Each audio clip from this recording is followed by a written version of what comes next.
पप्पू यादव जिंदाबाद जिंदाबाद। हट जा बहुत हवा होगा मारेगा भागो।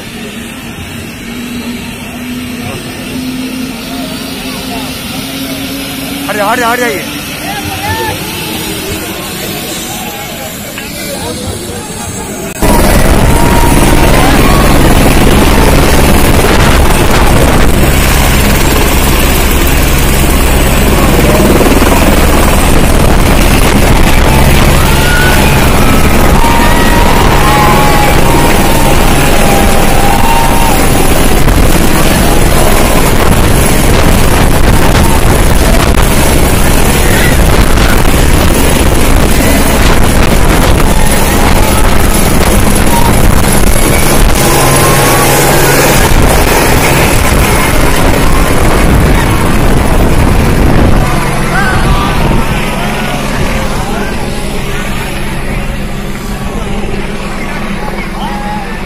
हेलो दोस्त, मैं हूं आपका दोस्त शाहिद शफीक। आप देख रहे हैं जनता की आवाज़ आप तक। इस वक्त मैं मौजूद हूं ताजपुर एलकेबीडी के ग्राउंड में और यहाँ पे मोरवा विधानसभा के प्रत्याशी है सूर्य नारायण सहनी जी है, जो इस वक्त पप्पू यादव की पार्टी से खड़े हैं मोरवा विधानसभा पे। और मैं इनसे जानना चाहूँगा कि सबसे पहले तो आप मुझे ये बताइए सर कि पप्पू यादव जी कहते हैं कि हम 40 लाख युवाओं को नौकरी देंगे, और दूसरी तरफ तेजस्वी यादव भी कहते हैं कि 10 लाख युवाओं को देंगे, और तीसरी तरफ जो बीजेपी जो है वो कहती है कि हम 19 लाख देंगे। तो अभी जो है सारे लोग जो है ये जॉब का जो लालच दे के, नौकरी का लालच दे के अपना अपना रोटी सेकना चाहते हैं, लेकिन पप्पू यादव जो 40 लाख बोलते हैं तो ये कहाँ से अपना 40 लाख दे पाएंगे? अभी तक तो इतना खाली नहीं है सीट यहाँ पे। आपके चैनल के माध्यम से हम आम लोगों के सामने उपस्थित हैं। आपको सबसे पहले मैं अपनी ओर से और पार्टी की ओर से धन्यवाद देता हूँ। और दूसरी ओर 135 मोरवा विधानसभा एवं ताजपुर की जनता के प्रति अपनी दिल की गहराई से अभिवादन व्यक्त करता हूं, उनको धन्यवाद देता हूं कि बहुत कम समय में मोरवा शून्यता की स्थिति में थे। ये जननायक कर्पूरी ठाकुर की धरती है। उन जननायक कर्पूरी ठाकुर के देहावसान के 32 वर्ष हो चुके हैं, लेकिन उनके बाद आज तक जो राजनेता जिन लोगों ने प्रतिनिधित्व किया विभिन्न दलों से, कोई ने जनता की भावना का कदर नहीं किया, इनकी संवेदना का कदर नहीं किया, इनकी समस्याओं का समाधान नहीं किया। मैं जब मुझे उम्मीदवारी के लिए घोषित किया गया था मोरवा में, मैं इसी क्षेत्र का हूँ और यहाँ का बेटा हूँ, और मैं प्रतिबद्ध हूँ कि यहाँ की समस्याओं को कर्पूरी ठाकुर जी जननायक की विरासत को बचाने के लिए मैं पूरी ईमानदारी के साथ, कर्मठता के साथ, तन्मयता के साथ यहाँ की जनता और आम आवाम के साथ खड़ा रहूँगा, चाहे समस्याएं जितनी भी हों। आप नौकरी की बात करते हैं, यहाँ पलायन की भी समस्या है, किसानों की समस्या है। आप जानते हैं कि नून नदी तटबंध यही 2 महीना पहले टूट गया है। आज कोई भी आदमी आज तक मोरवा में नहीं आया जो नून नदी तटबंध के लिए आंदोलन किया हो। हमने कर्पूरी जी के राह को चुना, और जिस दिन नून नदी तटबंध टूटा था 8 तारीख को, हमने 10 तारीख को मोरवा प्रखंड में आंदोलन शुरू कर दिया था। एक शांतिपूर्ण आंदोलन, बहुत बड़ा आंदोलन, जिसका मैसेज पूरे क्षेत्र में गया कि एक अच्छी शुरुआत हुई है। आज तक यहाँ कोई आंदोलन नहीं हुआ था, तो हमने आंदोलन किया कर्पूरी जी के जमींदारी बांध को बांधकर लोगों को बचाने का। उससे न केवल फसलें बचेगी, किसानों को राहत मिलेगी, बल्कि सिंचाई की सुविधा, मत्स्य पालन, तमाम रोजगार की समस्याएं जुड़ी हैं। आपने रोजगार की बात की है, पलायन की समस्या, ये मजदूर क्लास के लोग यहाँ हैं, गरीब लोग हैं, किसान हैं, मजदूर हैं, सब के सब पंजाब में बाहर जाके रहते हैं, अहमदाबाद में जाते हैं, बंगलोर में जाते हैं, महाराष्ट्र में जाते हैं, तमिलनाडु में जाते हैं। मेरी और हमारी पार्टी की माननीय राष्ट्रीय अध्यक्ष की प्रतिबद्धता है और संकल्प है, उन्हें कोर्ट में एफिडेविट किया है कि हम 3 साल के अंदर 30 साल बनाम 3 साल का उन्होंने स्लोगन दिया है। वो स्लोगन नहीं है, प्रतिज्ञा है, प्रतिबद्धता है, चूंकि उन्हें कोर्ट में ऐसी बात कही है और मैं उस पर खरा उतरूंगा। उसके लिए मैं बता देता हूँ, इन हम लोगों की राय है कि पदाधिकारियों को जो 10 बीघा 20 बीघा में बंगले दिए हैं, उनको एक आदमी को रहने के लिए 10 बीघा 20 बीघा की बंगले की जरूरत नहीं है। एक आदमी के लायक हम 5 कट्ठा में 10 कट्ठा में बंगला देंगे। शेष बंगला के पोर्शन को हम मार्केट कॉम्प्लेक्स बनाएंगे, वहाँ युवाओं को हम रोजगार का अवसर पैदा करेंगे। बुझ गए ना। ये मकई का क्षेत्र है, ये किसान का क्षेत्र है। मक्का के लिए प्रोसेसिंग प्लांट का जाल बिछाएंगे, यहाँ को युवाओं को वहाँ नौकरी मिलेगी। हम यहाँ पैरा मेडिकल की स्थापना करेंगे। बगल में ये कर्पूरी ठाकुर जी की धरती है, बगल में सररंजन में मेडिकल कॉलेज भी हो गया और इंजीनियरिंग कॉलेज भी हो गया। कर्पूरी जी की धरती पर कुछ नहीं दिया गया। मैं चाहूँगा कि वहाँ अगर मेडिकल कॉलेज दिया गया है, इंजीनियरिंग कॉलेज दिया गया है, तो हम ये इसमें पैरा मेडिकल देंगे, पॉलिटेक्निक कॉलेज देंगे, ताकि वहाँ रोजगार 100-200 को मिलेगा। यहाँ 50,000 लोगों को रोजगार हम देंगे, इसकी व्यवस्था हम सुनिश्चित करेंगे। पैरामेडिकल में बहुत तरह की विधाएं हैं, बहुत तरह का स्कोप है, बहुत तरह का उसमें टेक्निक की पढ़ाई की जाती है। पैरामेडिकल में अभी जो शिक्षा की दुर्व्यवस्था है पूरे बिहार में, चूँकि यहाँ पैथोलॉजिकल व्यवस्था नहीं है, जाँच की व्यवस्था नहीं है, उन तमाम जाँच की व्यवस्था के लिए हम इस क्षेत्र में पैरामेडिकल की स्थापना करेंगे और अस्पतालों की स्थिति सब आप सोच सकते हैं कि मेडिकल की स्थापना होगी तो कितने छात्रों को मेडिकल क्षेत्र में, इसके पैथोलॉजिकल के क्षेत्र में रोजगार के अवसर मुहैया होंगे। किसानों के बच्चों को, किसान के जो बच्चे हैं जो बाहर जाते हैं पढ़ने के लिए, मोरबा में एक भी डिग्री कॉलेज नहीं है, सिर्फ निकसपुर में एक +2 का कॉलेज है। आप सोच सकते हैं कर्पूरी ठाकुर जी के मरे हुए 32 साल हो गए, इन लोगों ने क्या किया। हमने अपनी प्रतिबद्धता व्यक्त की है कि हम आते आते इसी साल डिग्री कॉलेज में उसको प्रोन्नत करेंगे, राज्य संपोषित करके उनको तमाम सुविधा मुहाल करेंगे। यहाँ के बच्चे, यहाँ की बच्चियाँ, यहाँ की बेटी बहू कहीं अलग पढ़ने नहीं जाएगी, डिग्री कॉलेज में पढ़ेगी। पटोरी कॉलेज इसी क्षेत्र में है, वहाँ MA की पढ़ाई नहीं होती है, जॉब ओरिएंटेशन की कोई पढ़ाई नहीं होती है, BBA, CA, MCA इन तमाम विधाओं की पढ़ाई की व्यवस्था हम सुनिश्चित करेंगे पटोरी कॉलेज में।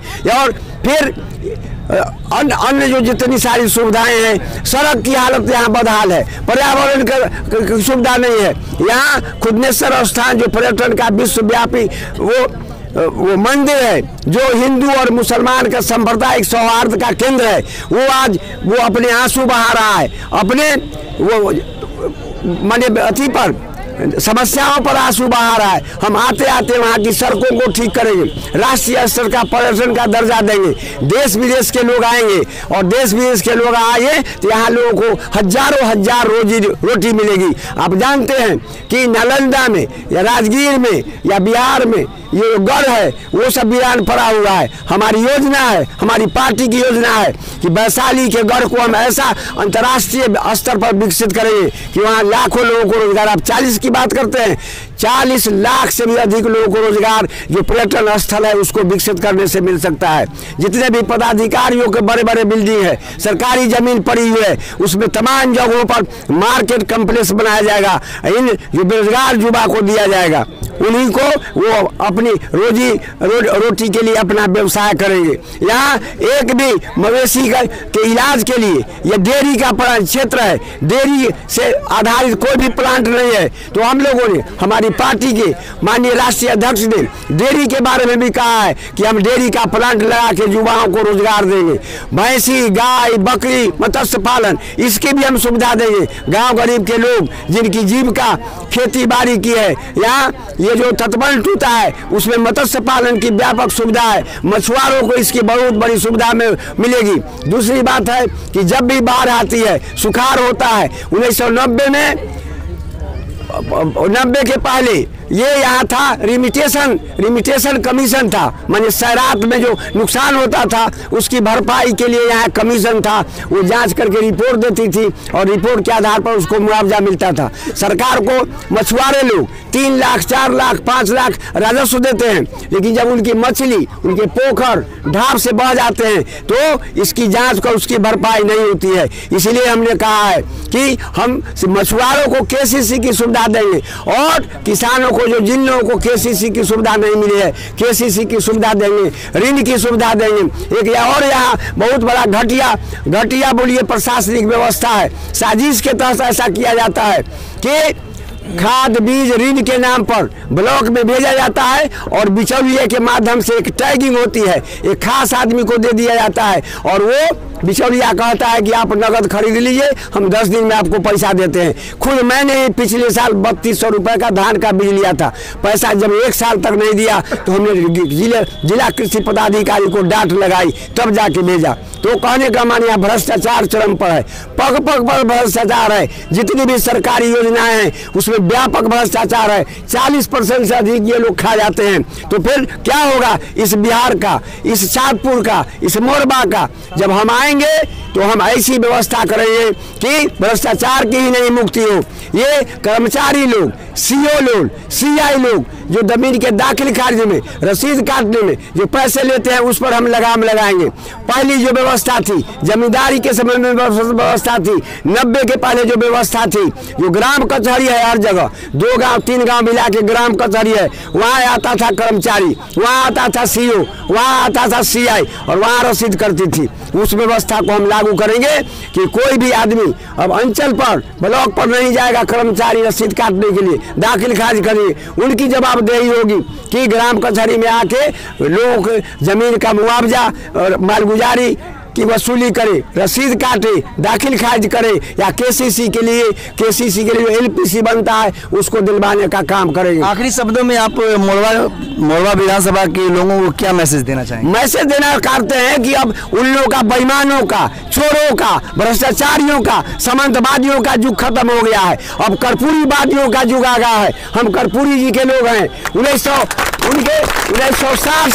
1960 से उनके मरने दिन तक हम उनके साथ थे। हम ईमानदार लोग हैं, कर्पूरी जी के कदमों पर चलते हैं, इसलिए हम भरोसा दिलाते हैं यहाँ के लोगों को कि हम कर्पूरी जी के अंतिम कड़ी के लोग हैं। उनके अरमानों को, उनकी आकांक्षाओं को और आपके अरमानों को हम 100% कर्पूरी जी के आकांक्षाओं के अनुरूप डालेंगे। ये मेरी प्रतिबद्धता है, ये मैसेज देना चाहते हैं। जुड़ाओ, तुम चिंता नहीं करो, हम आ गए हैं, कर्पूरी जी के लोग आए हैं। ये लोग मालूम 1967 में जब कर्पूरी ठाकुर जी मुख्यमंत्री हुए थे, आपको मालूम है कि 20 वर्षों से इंजीनियर लोग बैठे हुए थे, 6000 लोगों को गांधी मैदान में उन्हें आके नौकरी दी थी, फ्री में देती थी। ये बेईमान लोग ऐसे नौकरी नहीं देते हैं, पिक एंड चूज करते हैं। तो कर्पूरी जी की जो सपना है, जैसे 6000 उन लोगों को दिया था नौकरी, वैसा ही हमारी व्यवस्था होगी कि इनके घर तक हम नौकरी के कागज, नौकरी का अपॉइंटमेंट लेटर पहुंचाए, इनको दफ्तर का वो घुसखोरी के चक्कर में दौड़ नहीं लगाना पड़े। ये मेरी विजन है, मेरी आकांक्षा है। अच्छा, आखिर में ये बताइए मुझे कि अभी यहाँ पे पप्पू यादव जी आए थे, उनकी हेलीकॉप्टर यहाँ पे लैंडिंग की थी, लेकिन आखिर क्या वजह थी कि वो वापस वहीं पर से लौट गए? वापस कुछ नहीं, 9 बजे का समय था, स्टेज बनने में बिना में इन लोगों ने कर दिया। माइकिंग नहीं हो सका, माइकिंग मंच से माइकिंग होता कि वो आ रहे हैं तो लोग आ जाते, बिना में इन लोगों ने कर दिया है। वो आए, लोगों को आश्वस्त किया और उन्हें यह स्पष्ट रूप से कहा कि पप्पू यादव पर भरोसा है। पप्पू यादव कोरोना काल में, पटना के जल जमाव में, बाढ़ में, चिमकी बुखार में, मुजफ्फरपुर के शेल्टर होम में उन्होंने जो काम किया है, बेमिसाल काम किया है। दुनिया का कोई लीडरशिप नहीं है जो पप्पू यादव के मुकाबले इतना बड़ा काम किया हो। जेल के सलाखों में बंद है और मुजफ्फरपुर में जब 300 बच्चे मर गए थे तो इन्होंने 100 मेडिकल टीम के डॉक्टरों को लेकर सबका इलाज बताया था। आपको मालूम है कि मुख्यमंत्री ने कहा था कि गर्मी का समय है, लीची खाने से हो गया है। लीची जब खत्म हो जाएगा, गर्मी जब समाप्त हो जाएगा तो चुमकी बुखार ठीक हो जाएगा। भला बताइए, आप जज कीजिए, सोचिए ये सरकार किस बात के लिए है जो कहता है कि गर्मी खत्म हो जाएगी तो लीची का सीजन समाप्त हो जाएगा तो चमकी बुखार दो, सरकार किस काम के लिए? पप्पू यादव ने सबकी जान बचाई थी। शेल्टर होम में जो दरिंदगी हुई थी असहाय बच्चियों के साथ, पप्पू यादव, हम लोग नेपाल से पदयात्रा किए थे, 200 किलोमीटर पदयात्रा किए थे। जब अनंत सिंह का आतंक था बाढ़ में, उस समय हम लोगों ने पदयात्रा की थी। जमालपुर में जब रेल कारखाना भाग रहा था, भारत सरकार यहाँ उठा रहा था, बीजेपी की सरकार, तो हमने आंदोलन किया तो रेल कारखाना रुका। इस प्रकार हमारे नेता और हमारे जितने भी कार्यकर्ता हैं, पदाधिकारी हैं, सब जनजाब है पप्पू यादव के कदम पर चलने वाले हैं, संघर्ष वाले लोग हैं, समस्याओं का समाधान करने वाले हैं। जितनी समस्याएं हैं उसके लिए हम सड़क पर आज से नहीं लगातार उतरते रहे हैं, आगे भी उतरेंगे। एक भी समस्या के लिए इनको कहीं जाने की जरूरत नहीं है। हर समस्याओं का समाधान पप्पू यादव, सूर्यनारायण सहनी, जन अधिकार पार्टी और ये पप्पू यादव के निर्देशानुसार ताजपुर और मोरबा का क्षेत्र है, इतिहास लिखेगा। एक नया अध्याय शुरू हो रहा है। ताजपुर से पटोरी तक कोई भी दल हमारे मुकाबले नहीं है। हम प्रबल बहुमत से जीत रहे हैं। आप लोगों का आशीर्वाद जो कम समय में मिला है, हमने अपनी जो प्रतिबद्धता व्यक्त की है, ये हमने ये घोषणा पत्र दे रखा है। हम आपसे आग्रह करेंगे कि आप घोषणा पत्र को पढ़ें।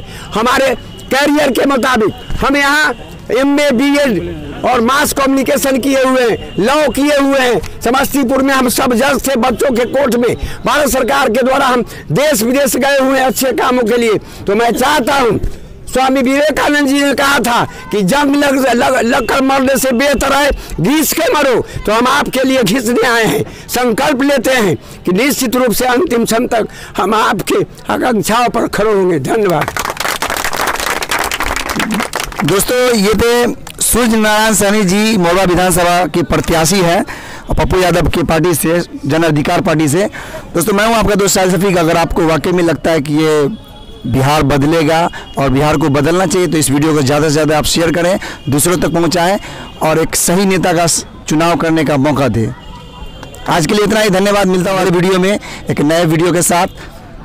तो मैं आपका दोस्त साहिल शफीक, आप देख रहे हैं जनता की आवाज़ आप तक। इस वीडियो को ज़्यादा से ज़्यादा शेयर करें, लाइक करें और हमारे चैनल जनता की आवाज़ आप तक को यूट्यूब पर भी सब्सक्राइब कर सकते हैं।